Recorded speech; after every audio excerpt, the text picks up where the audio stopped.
2017 год «Динамо-Ло» открывала домашним матчем с «Газпром Югрой», с которой победно завершила первый круг. Однако этот поединок прошел по другому сценарию.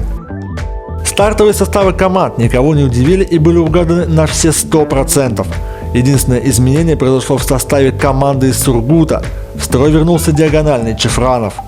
Тем не менее, гостям это поначалу не помогало. Динамовцы смогли уйти в отрыв и к середине стартовой партии довели свое преимущество до 3 очков. Однако на подачах Урсова «Газпром Югра» выигрывает 4 розыгрыша подряд и меняет все с ног на голову. Сосновоборцы отпускают соперника вперед и уступают в первом сете 22-25. Ошибок очень много, опять ошибок много в передаче, в тактике, защита.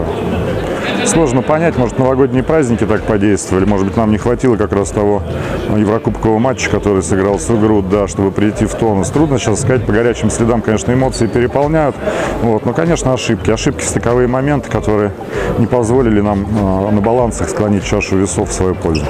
Мы сделали, на мой взгляд, меньше ошибок, сейчас не могу точно сказать, но достаточно неплохо подавали. Те партии, которые мы пришли в концовку, там не было той агрессии, которую мы в начале игры демонстрировали именно на подаче. Когда подача получалась, тогда сразу игра становилась уже под нашу диктовку. Нелегким оказывается и дебют второй партии, где «Динамо-Ло» вновь оказывается в роли догоняющей стороны. Олег Согрин с серией замен возвращает команду в игру, и сосновоборцам удается не только сравнять счет, но и выйти вперед. Однако дожать соперника не получается. На балансе «Газпром Югра» забирает и второй сет 26-24. Операция «Камбэк» начинается в середине третьей партии, когда динамовцам в очередной раз удается превратить отставание в лидерство. Гости усилиями Чифранова справляются с таким давлением и добираются до матчбола, который, правда, не реализуют.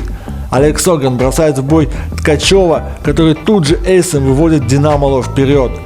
Точку же в затяжной партии ставит атака Урсова в аут 27-25 в пользу сосновоборцев. Мне кажется, второй круг будет весь не только в наших матчах такой. Будет игра нервов, игра характеров, у кого, в общем-то, хватит мыслей, хватит понимания ситуации, хватит возможностей технических выполнить, кто-то будет побеждать. В общем-то, Сургут сегодня продемонстрировал это, не показав какой-то супер выдающейся игре, просто в концовочных моментах подавали, защищались, добивали. То, что мы сделали в Сургуте, не сделали дома сегодня. Практически весь четвертый сет «Динамо-Ло» проводит с преимуществом в 2 очка. Однако ближе к концовке команда позволяет гостям вновь сравнять счет и поменяться ролями. Обе стороны по очереди используют свои матчболы и сетболы, пока Брджович дважды не ставит блок, принося победу «Газпром Югре» 30-28 и 3-1 в матче. Сургутский коллектив берет реванш за поражение в первом круге. Меня не устраивает игра такая нашего легионера Петровса. Приехал совершенно разобранный, к сожалению, после каникул. По всей видимости, это моя вина. Слишком большой перерыв дал спортсменам для отдыха. Будем справляться.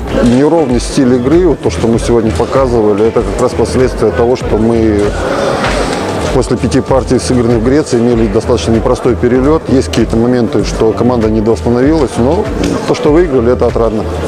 После этого поединка «Динамо-Ло» сделала один шаг назад в турнирной таблице, и уже в ближайший четверг пройдет очередной домашний матч.